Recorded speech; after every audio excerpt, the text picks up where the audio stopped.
Good morning friends. Hindi की ई पाठशाला में आपका स्वागत है।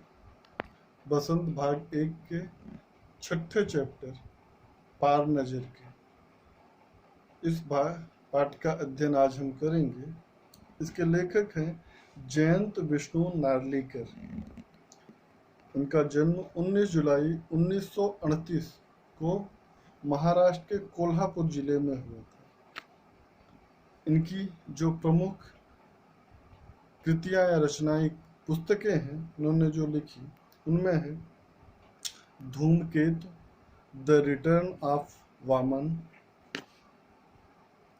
अभ्यारण्य, प्रेरित, विज्ञान आणि वैज्ञानिक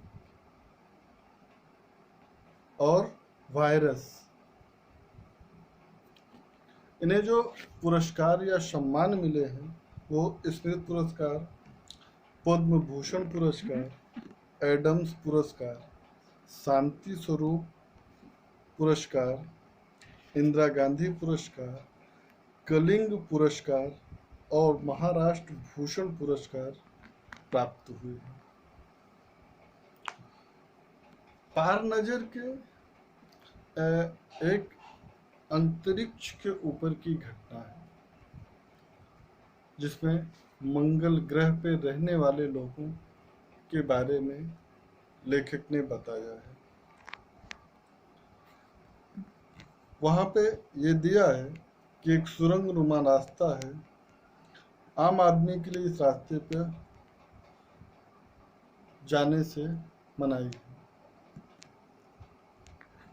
यहाँ पे छोटू और उसका परिवार जो है मंगल ग्रह पर धरती की निचली सतह पे रहता है। वहां पे जो निचली सतह में बनी कॉलोनी है उसमें रह के वो ऊपर की सतह का अध्ययन करते रहते हैं तो ऊपरी सतह पे किस प्रकार की हलचल होती रहती है। इस प्रकार से एक दिन अपने पापा का सिक्योरिटी पास जो है छोटू किसी तरह से ले लेता है और फिर सुरंग में छोटू वहां से सुरंग में पहुंच जाता है।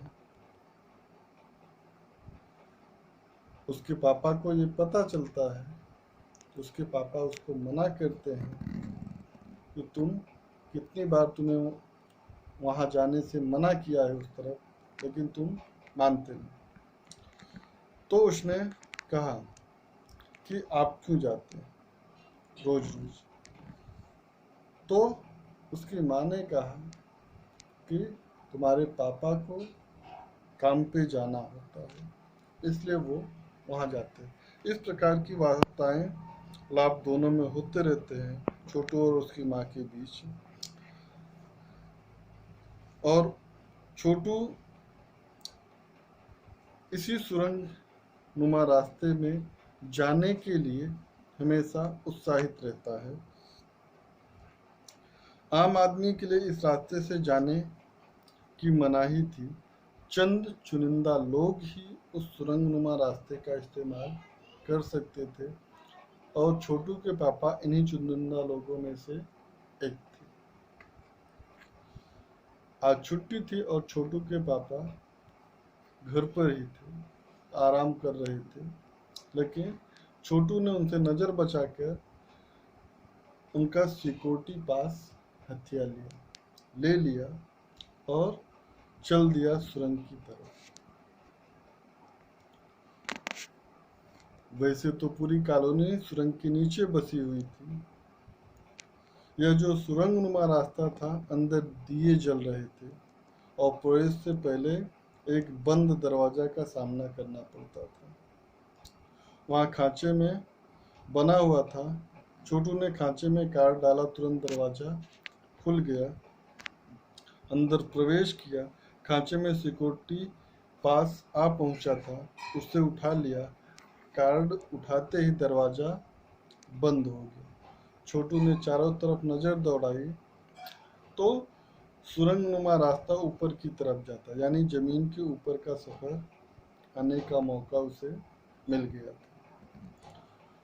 मगर मौका हाथ लगते ही फिसल गया। सुरंग में जगह जगह लगाए निरीक्षक यंत्रों की जानकारी छोटू को नहीं थी, मगर छोटू के प्रवेश करते ही निरीक्षक यंत्र में संदेहास्पद स्थिति दर्शाने वाली हरकत हुई और इससे उसकी तस्वीर जो है नियंत्रण कक्ष में खींच ली गई। किसी एक नियंत्रण कक्ष में इस तस्वीर की जांच की गई और खतरे की सूचना दी गई। इन सब गतिविधियों से अनजान छोटू आगे बढ़ ही रहा था, तभी सिपाही दौड़े चले आए और छोटू को पकड़कर वापस ले गए घर पे। घर पर माँ छोटू का इंतजार कर रही थी, बस अब छोटू की खैरियत न थी। छोटू के पापा ना होते तो छोटू का बचना मुश्किल था। उन्होंने कहा कि मैं इसको समझा दूंगा, ऐसी गलती कभी नहीं करेगा।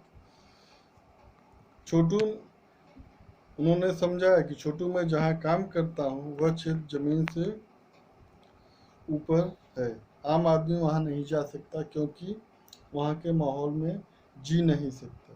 तो फिर आप कैसे जाते? छोटू ने सवाल किया। तो बोला कि मैं स्पेस सूट पहनकर और ऑक्सीजन लेकर जाता हूँ जिससे सांस लेने में दिक्कत न हो। उन्होंने कहा कि मेरे जूते भी एक विशेष किस्म के हैं जो ऊपर मेरा चलना मुमकिन होता है, मैं जमीन के ऊपर चल भी फिर सकता हूँ, विशेष प्रकार का प्रशिक्षण है मुझे। ये सब बातें वो सुन रहा था।